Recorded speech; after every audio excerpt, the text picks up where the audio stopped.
Hi, I'm Chandler. Today we will identify and begin to understand basic saving options. The three most common are savings accounts, certificates of deposit, and treasury bills. Understand that savings are designed to preserve principal. Banks and credit unions offer many different ways to save your money. The primary difference among the accounts is the amount that your money earns.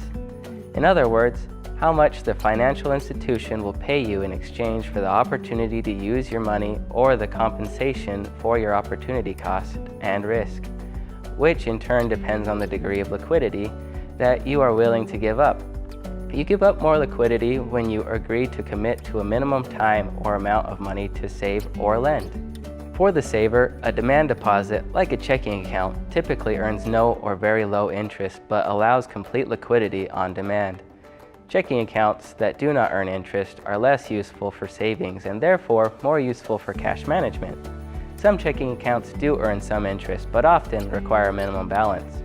Time deposits or savings accounts offer minimal interest or a bit more interest with minimum deposit requirements.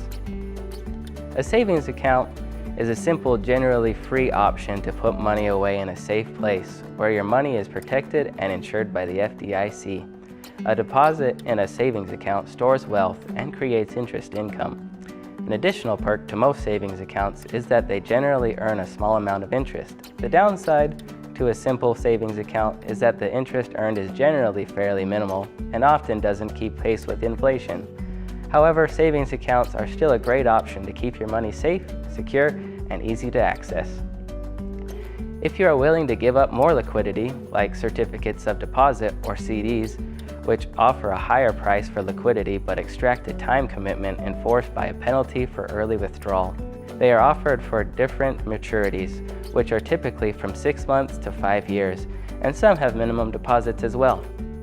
A CD almost always earns more interest than a regular savings account. Banks and credit unions pay extra for the right to hold a lump sum for a period of months or years, known as the CD's term.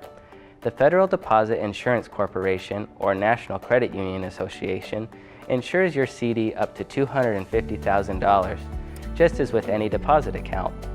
So the only risk that you have is the penalty you'll have to pay if you withdraw the money before the CD term is up. As a rule, the longer the term, the higher the interest rate. Putting more money into your CD can also boost your annual percentage yield, which is the effective return on your deposit that comes from compounding the interest over the course of a year. You'll earn interest on the deposit until it matures, at which point you can collect the full amount. Traditional savings plans like savings accounts and CDs are designed to preserve principal, which is the original sum of money that is invested, as opposed to the other investment options like stocks, bonds, and mutual funds, which put the principal at risk of being lost. As with all investment options, the higher the risk, the higher the potential reward. And the lower the risk, the lower the potential reward. Savings accounts and certificates of deposit are not at all risky. Thus, they do not earn much in terms of interest on the original principal that is invested.